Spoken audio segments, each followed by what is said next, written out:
So today we're going to talk a little bit about some of the experiments that we have been doing here on our off-grid property since moving in a little more than 2 months ago. A lot of you guys have been asking questions about our refrigerator and our pantry and our solar collector, and so I thought we'd do a little video just kind of doing an update on each one of those, since really the update's not enough to do a whole video in itself.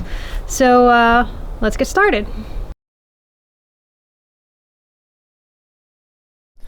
So we moved in 2 months ago, for those of you who haven't been watching, and we have a refrigerator that's a regular 110 volt or 120 volt refrigerator, an off-grid situation with a battery bank and all that.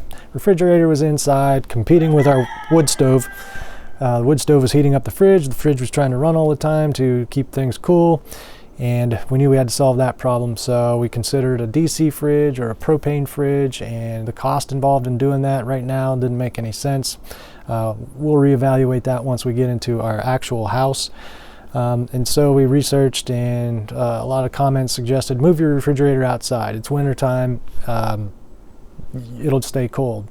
Our concern with that was that the freezer wouldn't freeze if the refrigerator's running, because the temperature differential between the outside air and the inside of the fridge would confuse the whole thermostat situation, and that's kind of what happened. We moved it outside.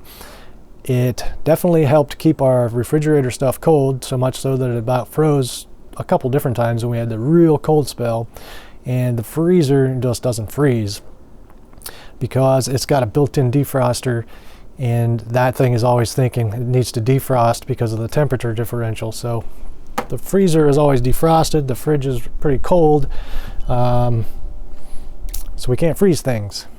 And so that's a challenge we still have to figure out.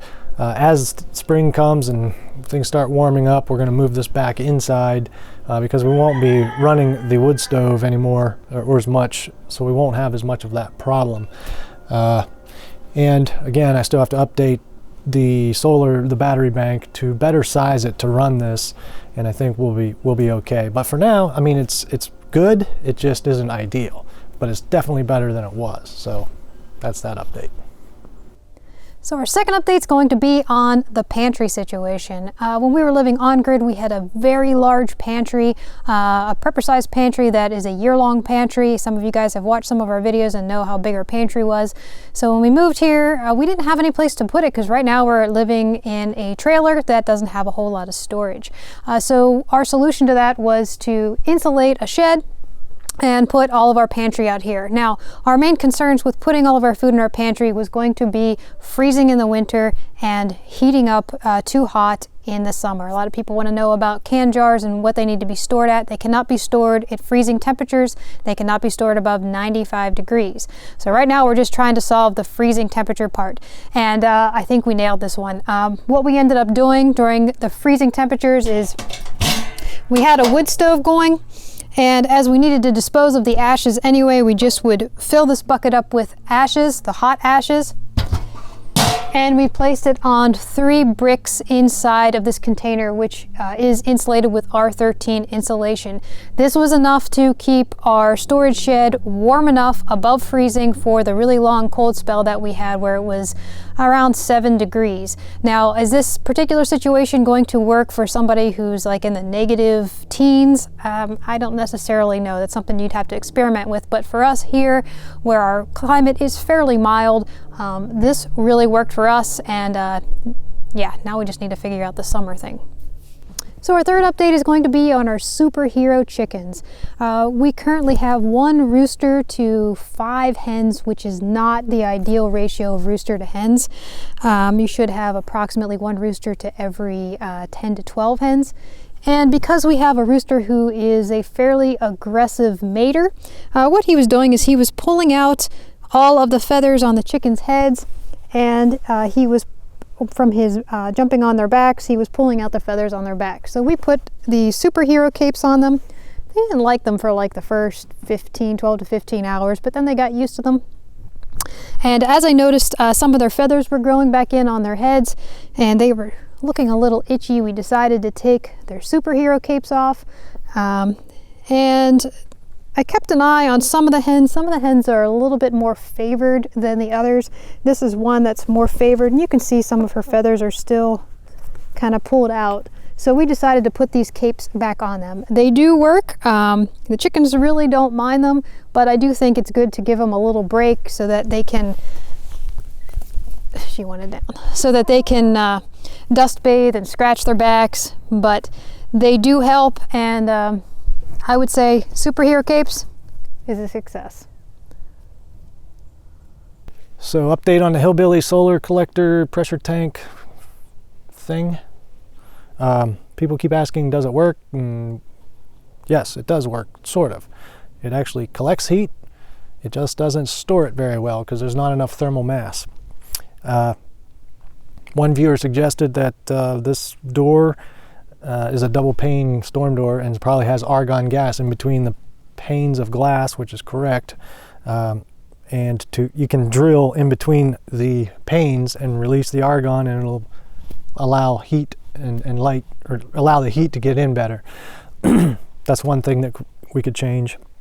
The temperature difference was actually about 5 degrees between the outside and the inside when it did get cold again. It has not frozen. We do still drain it when it when we know it's going to get down to freezing. And I need to clarify, this was never intended to be the be-all end-all solution to our freezing pressure tank situation. This is totally an experiment, totally a prototype. In fact, most of our property right now is an experimental prototype sandbox.